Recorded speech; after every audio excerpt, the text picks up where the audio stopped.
Yeah. It's getting quite noisy in here, I think. Yeah. Okay. We're on it.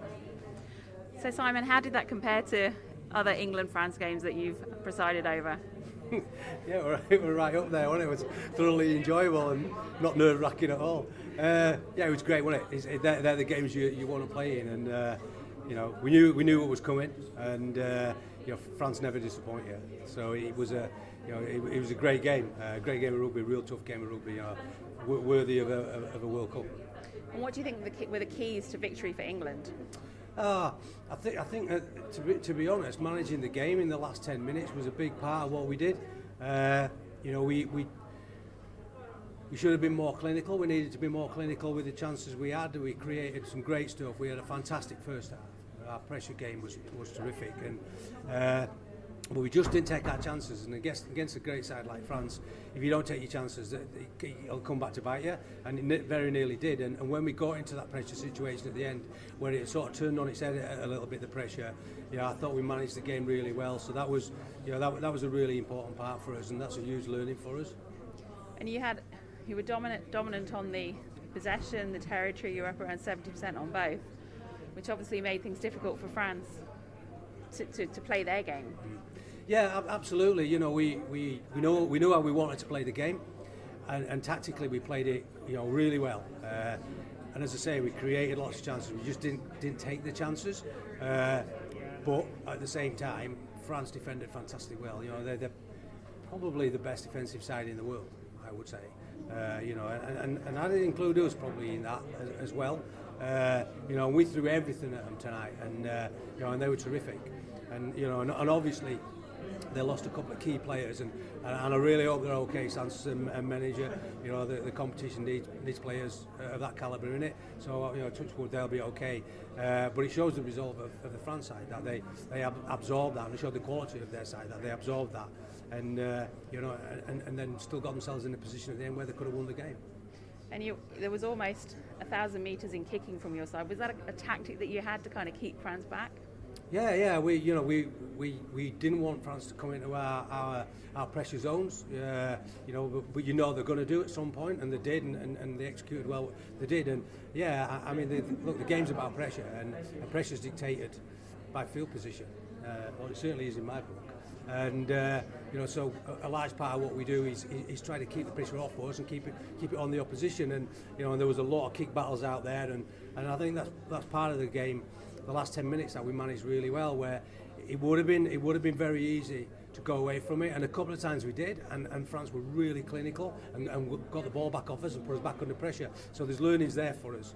But yeah, it's it was a real tactical game from both sides. And that's 11 wins in a row now against France, and some of those you have had to come from behind or been in difficult positions. Did that experience kind of help in, as you said, close out the game? Yeah, 100%. We must have been in 6 or 7 games now where there's been less than one score in it, and you've had to close games out. And there's been a couple where we've had to win games in the last sort of 2 or 3 minutes of the game, and that's the character of the side, and you never stop learning. And certainly what we took from those games, you saw at the end tonight when we managed the clock really well, and we managed possession really well, and France were attacking the breakdown, and you knew if they got one more possession they'd probably create a chance. So the key was not to give them another possession, and we didn't. And what are the big takeaways that you're going to kind of take from this game as you build into your next game? I'd be clinical, take our chances when they're presented. I think if we'd have done that, the scoreboard would have probably looked a little bit different. And then the other things we'll look at. We'll look a little bit deep, just some of the detail on our stuff. We need to just polish up. But you can do as much as you want on the training ground. When you get into a game like that and it's under absolute pressure, that's when it's tested to the max, and they're the things that you can really analyse and look at and go, right, well, in the real situation, the real life of the rugby game, this is what happened, this is what it looked like, and then you can analyse and build off that. But I think what it does show is, there's been a massive amount of talk about how overwhelming favourites we are, and that's a knockout game. We're one score of getting on the plane and going home. That's the World Cup, and that's the nature of what it should be, and it shows what it's going to be like as we go forward. So we're not under any illusions. And what is that like as an advert for women's rugby as well? Well, it's fantastic. you know, it'll be interesting. The reaction will be interesting because I think there'll be some you know, some experts or whatever will say, oh, you know, do we really need to see that much kicking in the women's game? I think there's a time and a place.